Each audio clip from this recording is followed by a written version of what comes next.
nanone twongeye kubararika ndetse no kubatumira cyane mu kiganiro cy'uyu munsi.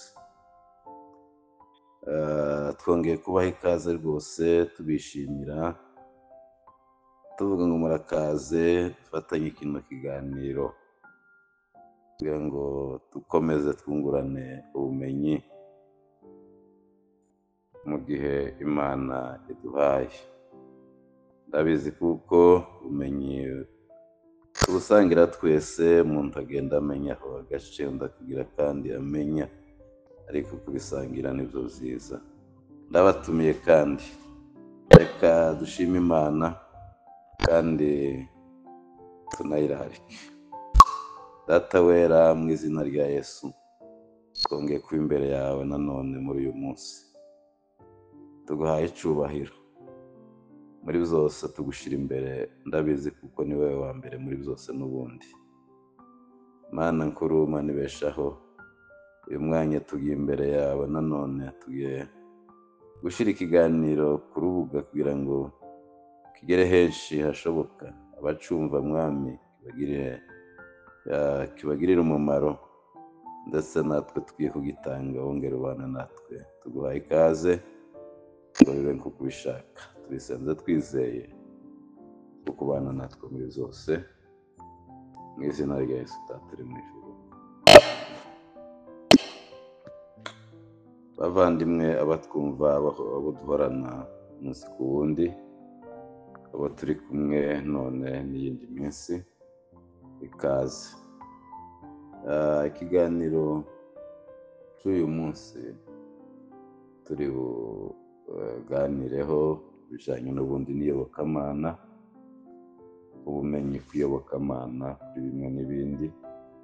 Uyu munsi turasangira ikiganiro gifite insanganyamatsiko igira iti ubumenyi ku bihe birindwi byashyizweho n'Imana.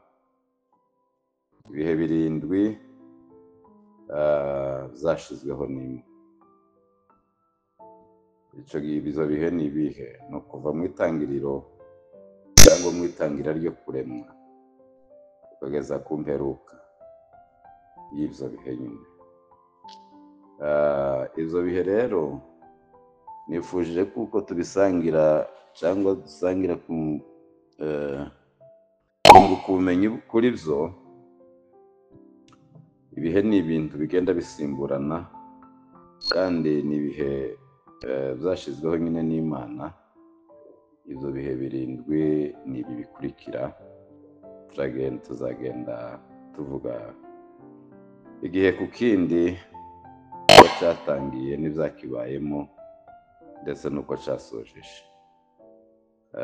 Tumenye ibihe byatambutse ndetse n'ibihe biri imbere tutari twageramo.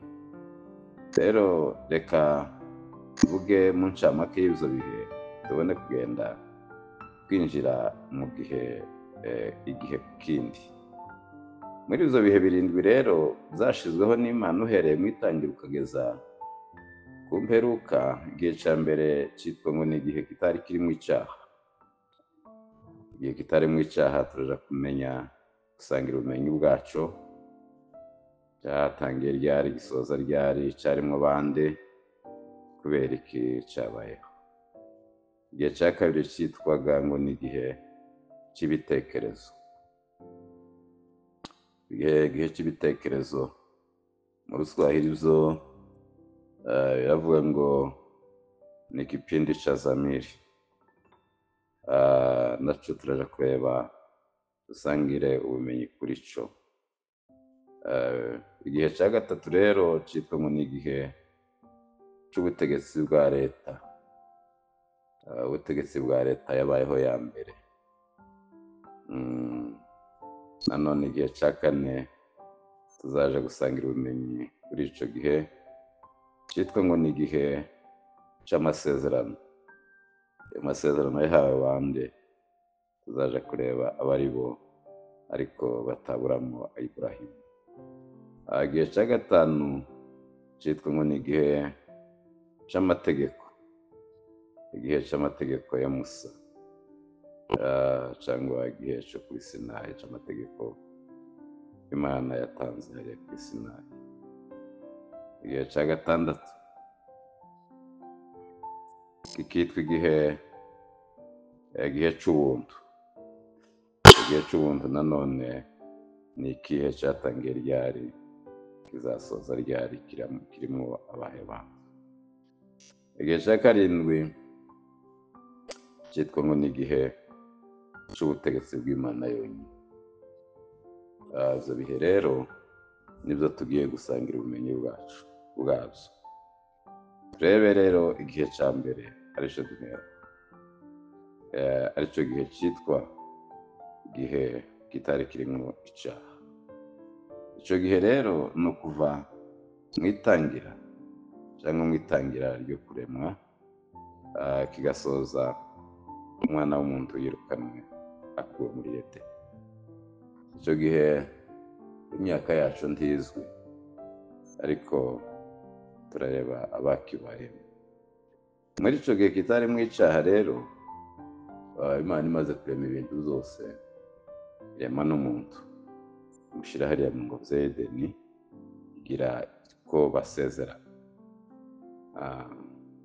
Rero icari kigenderewe muri ico gihe bwari ubusabane bw'Imana n'umuntu ari we Adamu yashize hariya muri iyi ngobyi ya Edeni, kuko Imana imaze kurema ibintu byose, imaze kurema isi n'ibiyirimo, irema n'umuntu niwe yaremwe inyuma, ariwe witwa Adamu, imuremera n'umufasha we witwa Eva, ibakebera ingobyi bagomba guturamo, ariyo ngobyi yitwa ingobyi ya Edeni. Rero icari kigenderewe muri ico gihe kumana na Adamu, bwari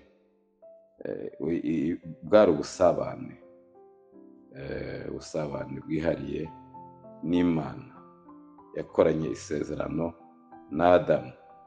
Iryo sezerano ryitwa isezerano rya Edeni, isezerano ryo gutura muri Edeni, cyangwa isezerano rya Edeni. Tubisoma nanone iryo sezerano ni mu gitabo c'Itangiriro.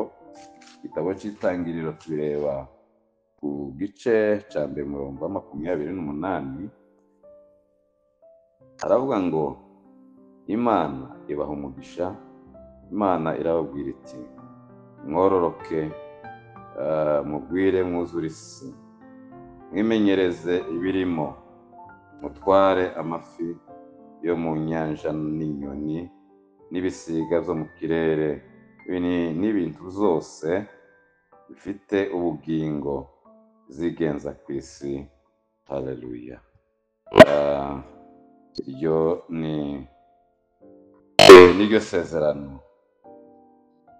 niryo sezerano rya Adamu, ryitwa isezerano rya Edeni.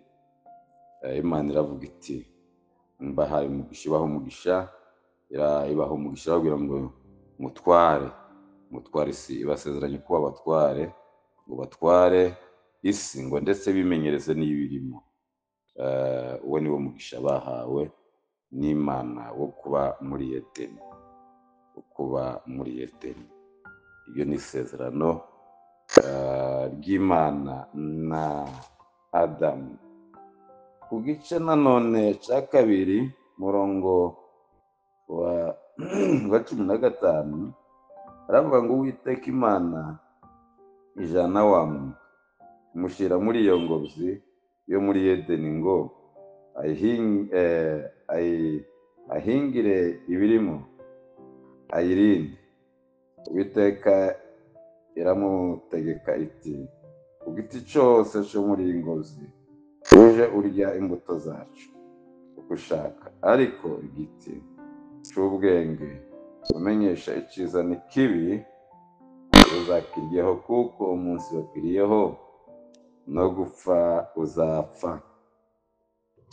Nico Imana yabwiye Adamu imaze kumushira muri iyo ngobyi ya Edeni, iramubwira ngo iyi ngobyi imuhaye ubutegetsi, ndetse imuhaye no gutwara nyine no kugira ngo yimenyereze ibiri muri iyo ngobyi, imwereka n'ibiti ibigomba kumutunga.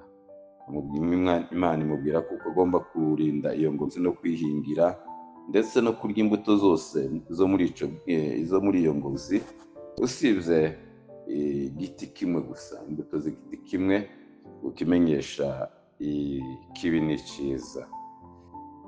ngo kandi ngo umunsi azakiryaho ngo no gupfa azapfa.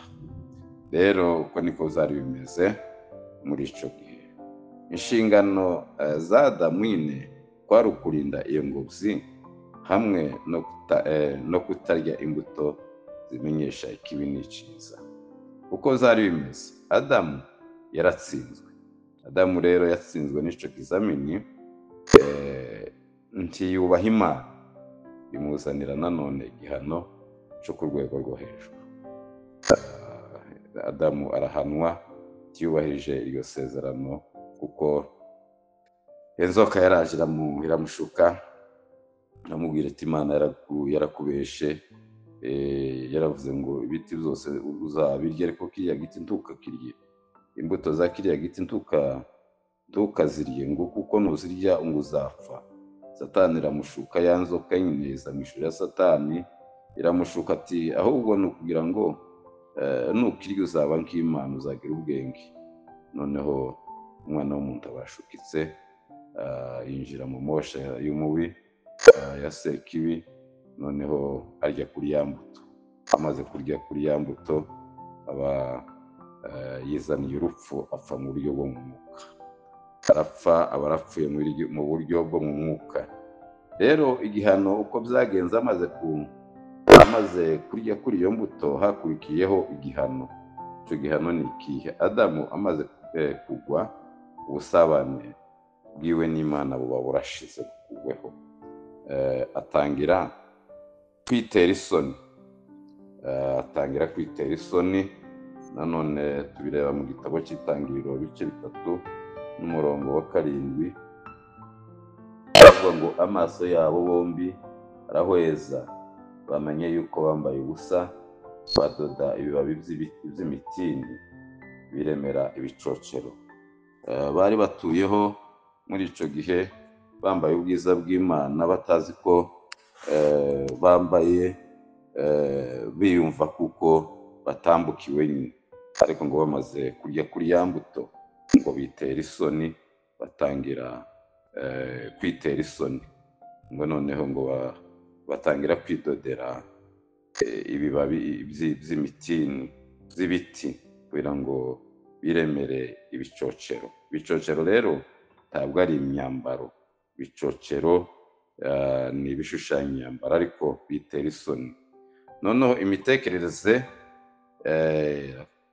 irakanguka, imitekerereze yabo irakanguka cyangwa irabyuka, aba arapfuye mu buryo bwo mu mwuka. Mu buryo bwo mu mwuka aba arapfuye mu buryo bwo mu mwuka, kuko yaratangiye nanone kwitera isoni, yitera isoni, aba arapfuye mu buryo bwo mu mwuka. Mu buryo bwo mu mwuka Adamu arapfuye. Uko niko byagenze, yitera isoni, aba arapfuye mu buryo bwo mu mwuka. Mu buryo bwo mu mwuka. Reka turebe Efeso ibice 2:1. Bibiliya iratubwira ngo Pawulo, Efeso ibice 2:1, Bibiliya iravuga ngo namwe yarabazuye mwebwe abari bapfuye muzize ibicumuro n'ibyaha byanyu. Rero aba arapfuye, umuntu aba arapfuye amaze gukora icyaha, cyangwa se amaze kuva mu isezerano atandukana n'Imana, aba arapfuye mu buryo mu busabane bw'Imana, aba arapfuye. Burya iyo umuntu yaguye mu byaha aba apfuye, iyo umuntu abuze ubusabane bw'Imana aba apfuye mu buryo bwo mu mwuka. Ariko kandi kuko Imana ikunda abantu, yongeye kandi kubaremera isezerano arabazura, bari bapfuye basize ibicumuro zabo. Eh, rero cyo ni igihano umaze kugwa, ubusabane bwiwe n'Imana buba bukuweho, ubusabane bw'umuntu n'Imana buba bukuweho, buba burashize. Iyo tubisomye nanone mu gitabo cya Efeso cyangwa mu rwandiko rwa Efeso ibice 3 n'umurongo wa 8 haravuga ngo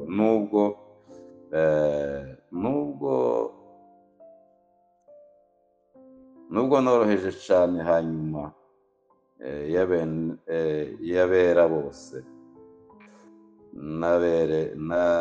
naherewe ubwo buntu kugira ngo mbwirize abanyamahanga ubutumwa bwiza bw'ubutunzi bwa Kristo, ubutunzi bwa Kristo rutarondoreka. Iri ni isezerano ry'ubutumwa bwiza, nubwo nanone umuntu aba yaracumuye yongeye kandi kongera guhabwa kugarurirwa ubutumwa bwiza. Isezerano ry'ubutumwa bwiza yongera guhabwa ubutumwa bwiza bwo kuza kuri Kristo. Rero abavuye mu rupfu agiye mu bugingo.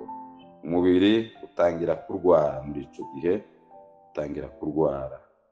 Iyo tubisomye mu gitabo cy'Abaroma cyangwa se mu rwandiko rw'Abaroma bice 5, urwandiko rw'Abiroma bice 5 umurongo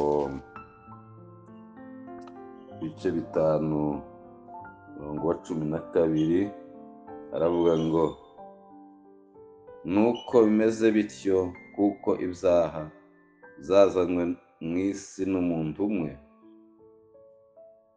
urupfu rukazanwa n'ibyaha, niko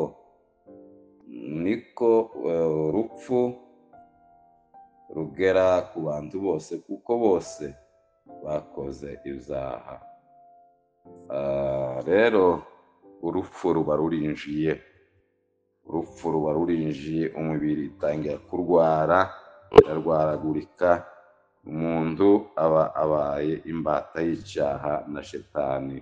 Tubisoma mu gitabo nanone cya Yohana, ukuntu umuntu yabaye imbata ya Satani amaze gukora icyaha. Iyo umuntu yakoze icyaha aba abaye imbata ya Satani, Ibice 8 mu gitabo cya rwandiko rwa Yohana, ibice 8 umurongo wa 34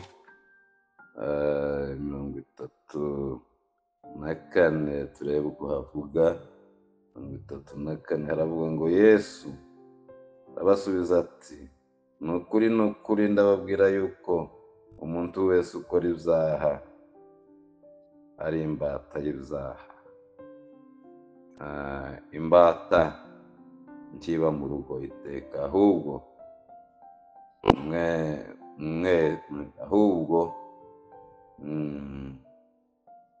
imbata ntiba mu rugo iteka, ahubwo mwene nyirarwo niwe rugumamo iteka. Haleluya. Imana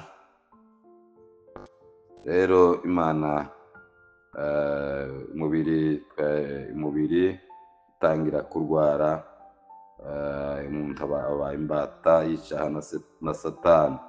Bibiliya iratubwiye mu rwandiko rwa Yohana ngo umuntu ukora icyaha n'imbata ya Satani. Umuntu ukora icyaha n'imbata ya Satani, kandi imbata ntiziba mu rugo iteka, iba mu rugo iteka, ahubwo nyirarwo niwe uza urubamo iteka. Imbata ntabwo ziba mu rugo iteka. Yesu niko yababwiye, arabasubiza ati ni ukuri ndababwira yuko umuntu wese ukora ibyaha aba ari imbata y'ibyaha. Umuntu ukora ibyaha n'imbata y'ibyaha. Rero umuntu amaze gukora ibyaha aba abaye imbata y'ibyaha.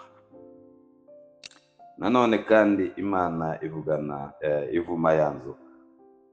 hanyuma Imana ivuma ya nzoka muri ico gipindi n'ico gihe, kuko Imana ntiyarekeyeho ngaho, Imana ivuma ya nzoka.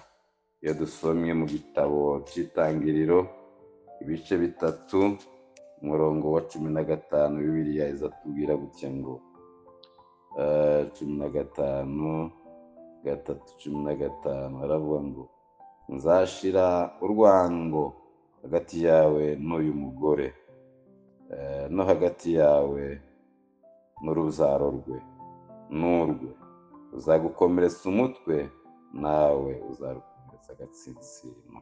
Twongere tubasome, nzashira urwango hagati yawe n'uyu mugore no hagati y'urubyaro rwawe n'urwe, uzagukomeretsa umutwe nawe uzarukomeretsa agatsinsino. Imana rero kubw'urukundo rwayo itanga isezerano ivuma ya nzoka, kandi rero ibwira ngo hagati yawe nshizeho urwango, mubaye aduye, umwe abaye aduye uwundi. Niyo mpamvu n'ubundi iyo umuntu abonye inzoka aza abaza ngo ese nyikubite nyishe, mwaba muri babiri uzihita uyikubita witanze uwundi kwibona n'uzuyikubita, kandi nawe iyo igutanze kukubona izikurya izigukomeretsa agatsinsino. Umuntu ababaye umwanzi. N'ubu ngubu Satani n'umwanzi wacu. Ntabwo Satani iyo umubonye uramuhunga, inzoka iyo uyibonye uzuyihunga nayo yakubona urwawe kukurya agatsinsino. Umuntu atangira gukora yiyushe icuya muri ico gihe, yiyushe icuya kuko yari yakuwe muri ya ngobyi. Ubutaka buravumwa, umuntu azara ababara, niko Bibiliya itubwira. Igitabo c'Itangiriro umuntu atangira kubyara ababara. Ibice 3 umurongo wa 16 haravuga ngo kandi Uwiteka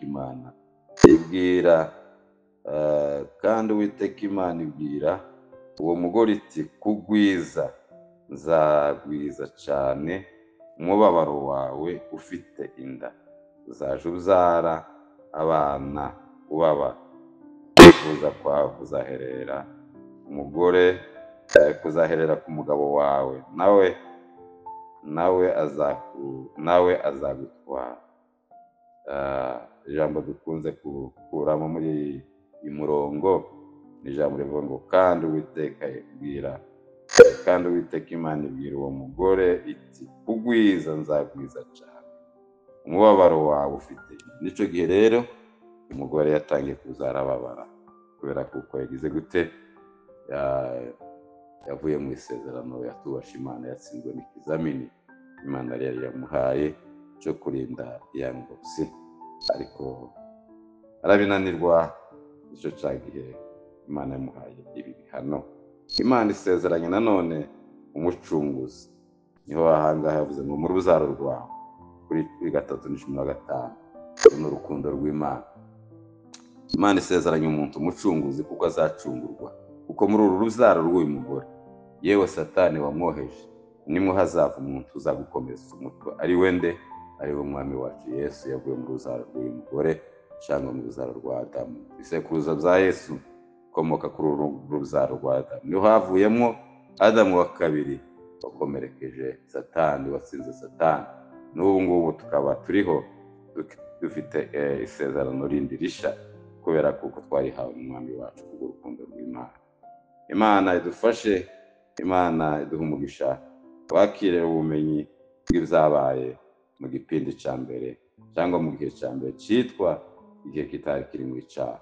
Usanze iki gihe rwose cyari cyiza, ariko dufite isezerano kuko kizongera kugaruka, kuko twahawe isezerano, kuko muri uru rubyaro rw'uyu mugore tuzongera kandi hazovamo umuntu uza gukomeretsa mu mutwe, niho tuzongera kandi kugarurirwa ca gihe cacu kitazaba kiri mu icaha, igihe cyiza, urupfu ruzaba rwakuweho, mubabaro n'agahinda, tuzaba twaremewe iyindi si nsha, kwa kundi Yohana yavyeretswe mu gitabo cy'Ivyahishuriwe Yohana ngo mbona ijuru risha n'isi nsha, ngo kuko isi ya mbere n'ijuru rya mbere vyari vyakuweho, ngo n'inyanja itakiriho, ngo mbona ngo abapfuye guhereye kera ngo inyanja igarura abapfuye muri yo, n'isi n'abapfuye bose ngo baragaruka baja baboneka bahagaze imbere y'intebe y'imanza ya Kristo. Rero abandimwe banyumvishije, nimwakire buno bumenyi tubusangire, dufite ivyiringiro nubwo iki gihe ciza catakaye, ariko ivyiringiro dufite nuko tuzongera tukigarurirwa. Imana idufashe, ubutaha tuzakomezaho igihe ca kabiri, tubereye ubumenyi ku gihe ca kabiri, arivyo igihe c'ibitekerezo uko bizaba bimeze. Mwakire ijambo ry'Imana, murakoze.